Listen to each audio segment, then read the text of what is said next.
Dalam video ini, kita akan membahas mengenai pengaturan kolom yang ada di menu postingan Groupware. Untuk pengaturannya, ini akan sama di menu bagikan, pekerjaan, CRM, dan juga proyek.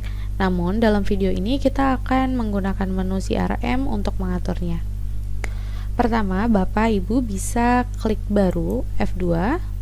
Selanjutnya, di bagian kanan atas ada tombol pilihan, ini nanti ada pengaturan pekerjaan. Saat diklik, nanti akan muncul tampilan seperti ini.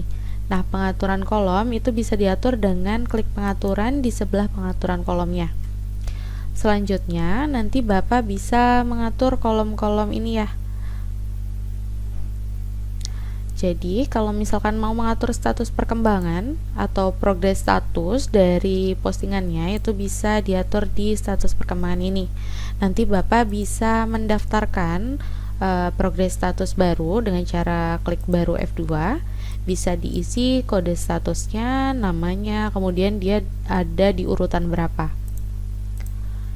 Nah, selanjutnya nanti juga bisa mengatur standar saat konfirmasi. Jadi, semisal Bapak atau Ibu membuat postingan baru, nah saat postingan itu disimpan, nanti dia bisa diatur secara otomatis statusnya itu apa. Bisa diatur sesuai dengan yang tadi kita tambahkan. Selanjutnya di pengaturan tab daftar, ini kita bisa mengatur ya urutan di daftarnya. Kalau misalkan mau baru di bagian belakang, itu bisa di drag and drop seperti ini.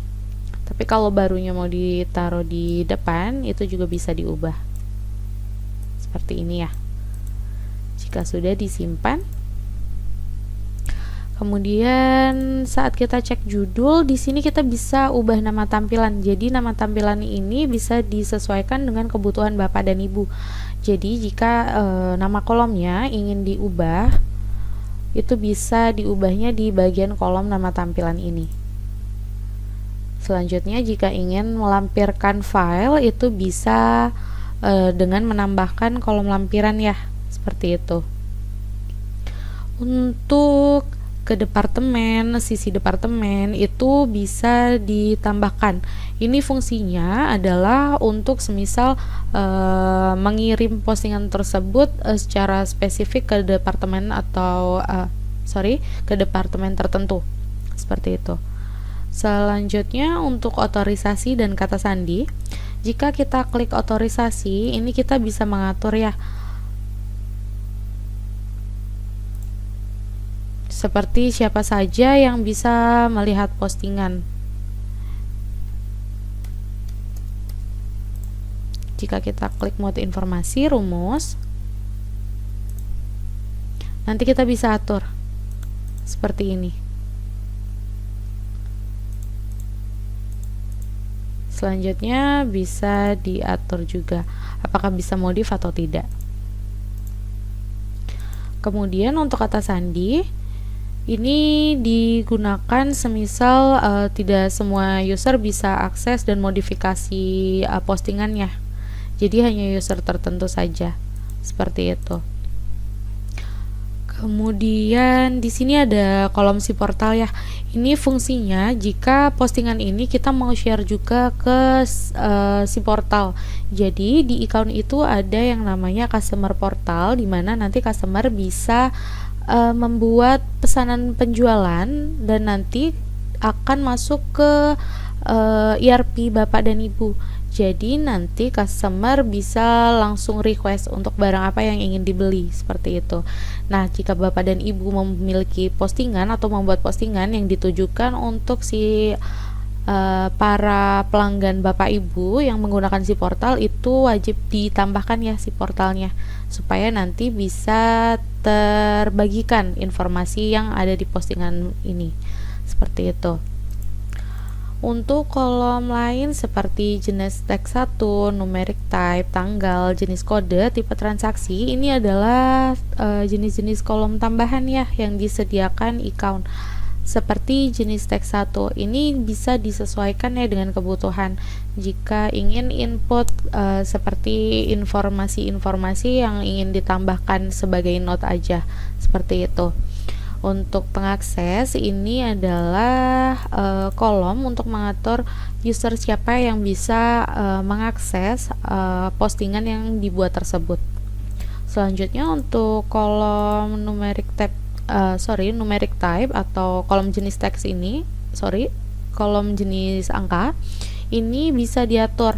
Nanti Bapak Ibu bisa ngatur rumus di kolom tersebut seperti ini.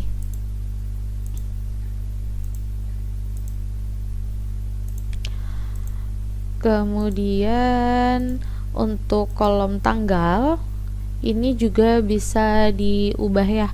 Kalau misalkan ingin mengatur rumus, itu juga bisa. Caranya sama. Bisa disesuaikan nanti rumusnya. Selanjutnya kolom yang jenis kode. Untuk kolom jenis kode ini juga bisa disesuaikan kebutuhannya. Semisal mau menambahkan jenis kode ya, bisa klik yang icon kaca pembesar. Nanti bisa disesuaikan di sini. Jika ingin menambahkan baru, bisa klik baru. Bisa disesuaikan namanya. Selanjutnya kalau ingin mendaftarkan, itu bisa klik pendaftaran. Terus klik baru seperti ini. Nanti kalau mana yang ingin digunakan, nanti bisa dipilih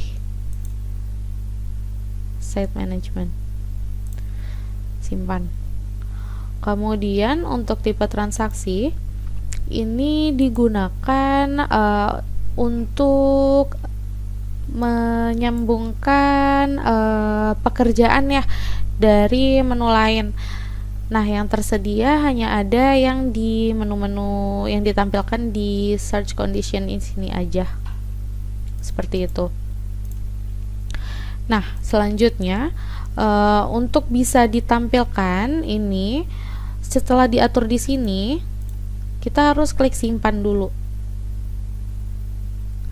Selanjutnya, agar bisa muncul nanti harus klik pilihan pengaturan layar masukan, nanti kita pilih templatenya. Nah, setelah diatur di pengaturan kolom, jika ingin ditampilkan di layar input, nanti harus ditampilkan dahulu di pengaturan layar masukannya. Jadi nanti kita harus nambahin. Jika sudah ditambahkan, nanti dia saat disimpan, dia akan muncul tampilannya seperti ini. Jadi nanti kolom-kolomnya akan bisa muncul di layar masukannya. Seperti itu. Sekian informasi yang dapat saya sampaikan terkait pengaturan kolom Groupware.